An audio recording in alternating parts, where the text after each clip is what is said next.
Shalom à toutes et à tous, shalom peuple de Dieu. Bienvenue au pain quotidien, notre espace d'édification, de méditation. Je suis la servante Laure Bodje de l'église Rehoboth Paris et ce matin, j'ai la joie, le privilège, la grâce de vous partager le pain de ce jour et je prie que ce pain vous trouve en excellente santé. Durant tout ce mois, nous avons développé autour de Amazing Grace, la grâce extraordinaire, et nous avons vu ensemble comment est-ce qu'on peut l'appeler, comment est-ce qu'on peut l'activer dans nos vies.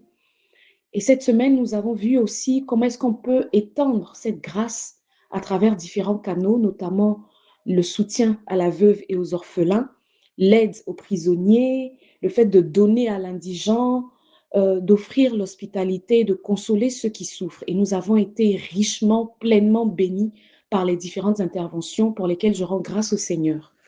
Ce matin, notre thème s'articule autour de aider les faibles.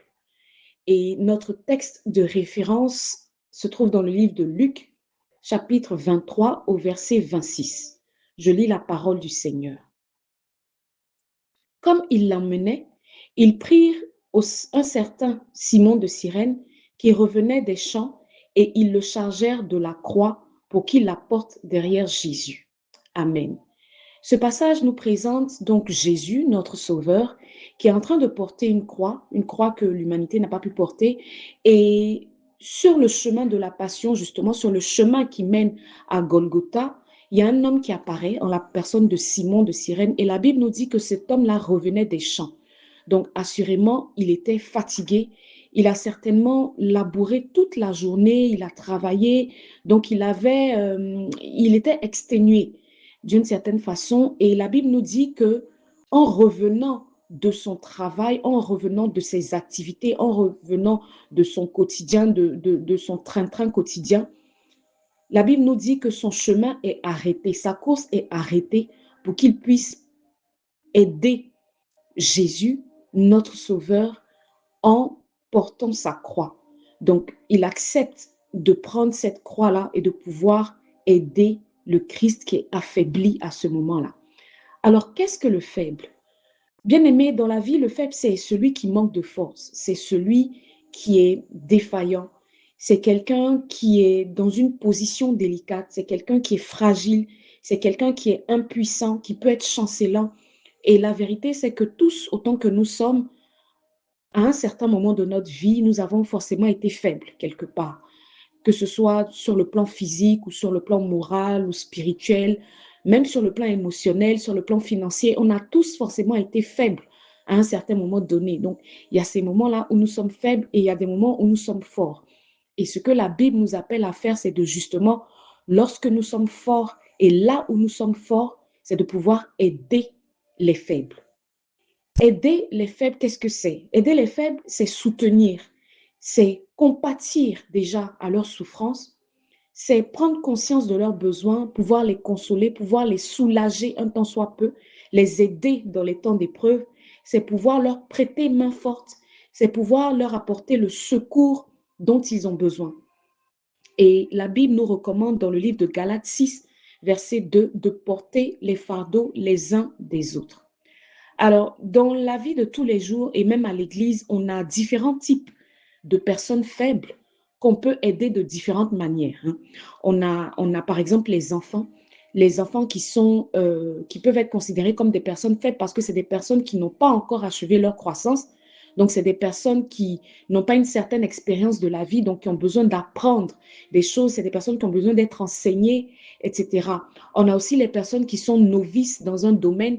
C'est le cas, par exemple, de personnes qui font une reconversion professionnelle, par exemple, ou qui doivent toucher à un domaine tout nouveau pour eux. C'est des informations qu'ils n'avaient pas au préalable, c'est des choses qu'ils ne connaissaient pas. C'est le cas également de quelqu'un qui, à qui on confie une responsabilité pour la toute première fois. Donc, c'est une personne qui n'a jamais été au contact de ces réalités-là, qui les découvre pour la toute première fois, donc qui est novice en la matière. Du coup, ces personnes-là, c'est des personnes qui ont besoin d'être enseignées, d'être accompagnées. C'est des personnes qui ont besoin d'acquérir un certain nombre de connaissances et de compétences pour pouvoir mener à bien la mission qui leur est confiée ou alors ce dans quoi ils s'engagent.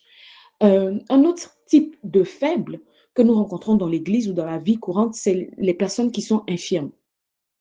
Donc, les infirmes, ça peut être des infirmes physiques.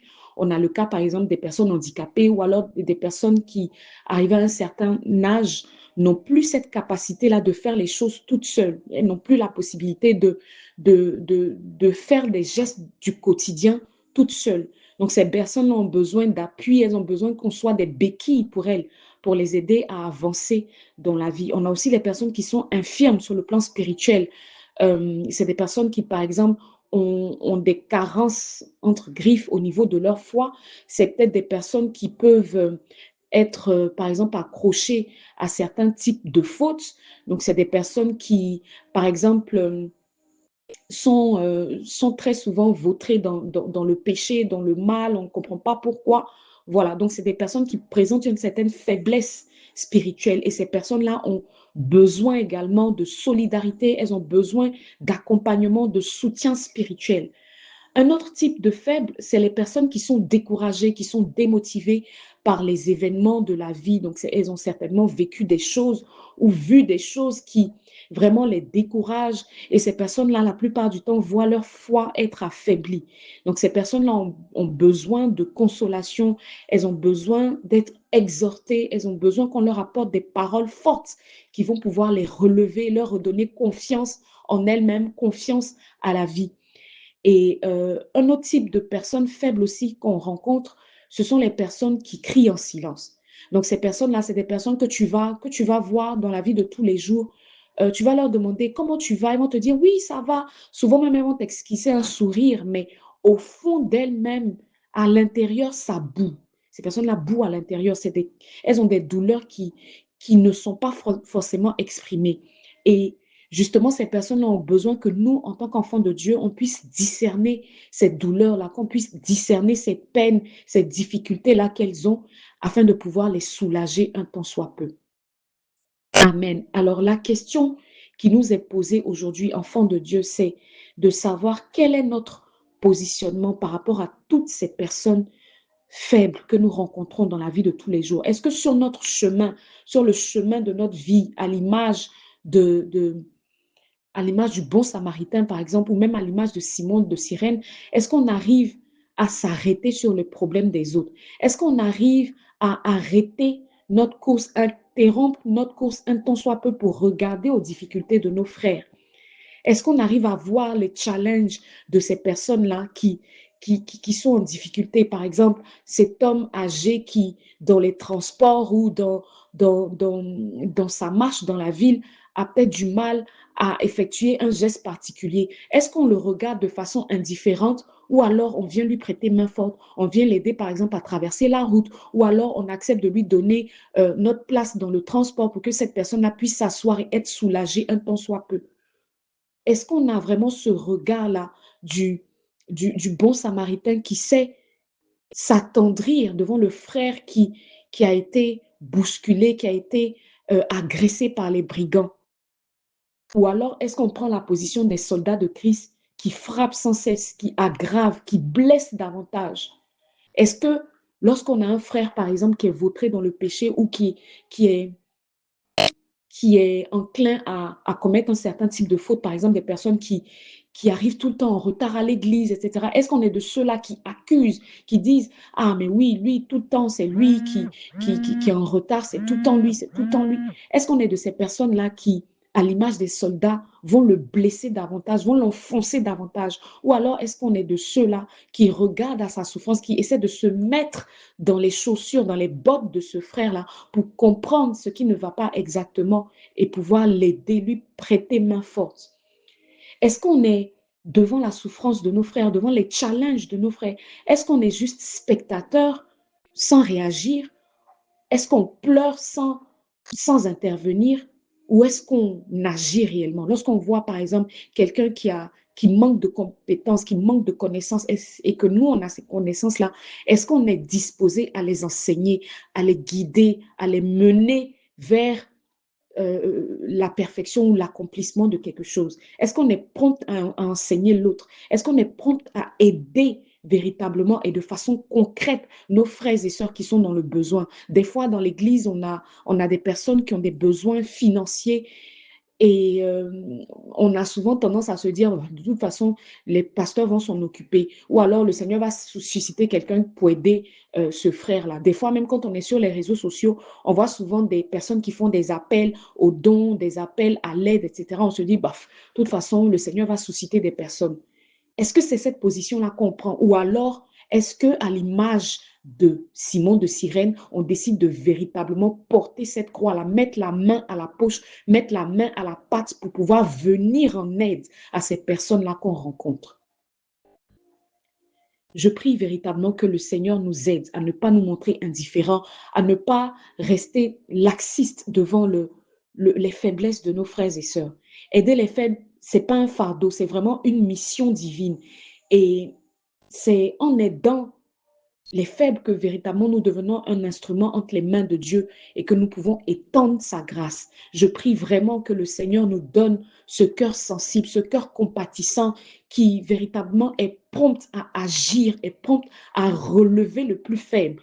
Au nom de Jésus, je prie que le Seigneur nous aide à pouvoir identifier les besoins les plus enfouis, les besoins les plus cachés, les douleurs les plus enfouies de nos frères et sœurs. La Bible dit dans le livre d'Exode, chapitre 3, verset 7, le Seigneur pouvait dire, j'ai vu la souffrance de mon peuple, j'ai entendu ses cris. Je prie que le Seigneur nous fasse la grâce à son image de pouvoir voir les souffrances les plus enfouies de nos frères et sœurs et pouvoir véritablement avoir cette force-là de les porter, cette force-là de les aider, cette force-là de les relever. Que le Seigneur nous donne d'être des intercesseurs puissants, des personnes qui savent vraiment porter les autres dans la prière, porter les autres dans le jeûne, porter les plus faibles véritablement, et que nous ne soyons plus ces personnes-là qui sont source d'accablement, nous ne soyons plus ces personnes-là qui sont source